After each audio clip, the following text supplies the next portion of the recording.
dari mikoplasma. Nah, mikoplasma ini tidak memiliki dinding sel yang menjadikan bentuknya fleksibel, bisa berbentuk bulat, lonjong, maupun kotak. Mikoplasma ini tahan terhadap antibiotik, misalnya penisilin.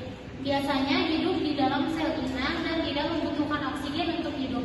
Contoh dari mikoplasma adalah mikoplasma genitalia yang bisa menyebabkan radang pankul.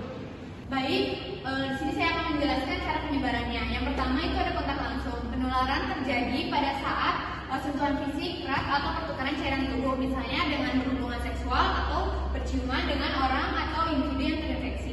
Yang kedua itu ada tetesan pernapasan. Saat orang yang terinfeksi batuk atau bersin, mereka yang mengeluarkan partikel kecil akan mengandung mikoplasma yang menyebabkan penularan dapat terjadi. Contohnya pada mikoplasma pneumonia. Ketiga, ada peralatan medis yang terkontaminasi. Contohnya alat-alat medis yang tidak steril yang sebelumnya digunakan pada individu yang terinfeksi. Contohnya itu ada alat bedah dan jarum suntik. Baik, di sini saya akan menjelaskan patofisiologi dan gejala mikoplasma.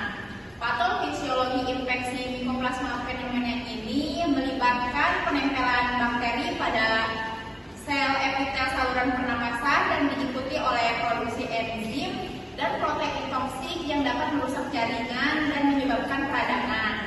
Respon imun tubuh terhadap infeksi ini dapat menyebabkan gejala seperti batuk kering, demam, dan sesak napas. Selain itu, peradangan ini dapat menyebabkan gangguan fungsi paru, menyebabkan hipoksia. Dan selain itu, mikoplasma ini dapat menghindari sistem imun karena tidak memiliki dinding sel. Baik, di sini saya akan menjelaskan tindakan keperawatan. Itu yang pertama ada monitoring tanda-tanda vital seperti kita pantau suhu pasien, nadi pasien, frekuensi napas pasien, dan tekanan darah pasien. Lalu kita mengobservasi apakah pasiennya ada demam atau tidak. Yang kedua itu manajemen jalan napas. Kita posisikan pasien setengah duduk atau semi crawler, lalu ajarkan pasien untuk batuk efektif. Yang ketiga itu ada pemberian obat sesuai anjuran dokter, seperti pemberian obat antibiotik dan pemberian antipiretik jika pasien mengalami demam. Yang keempat itu ada edukasi pasien, anjurkan pasien istirahat cukup dan hindari aktivitas berat. Yang kedua itu ada edukasi tentang pentingnya menyelesaikan pengobatan antibiotik. Lalu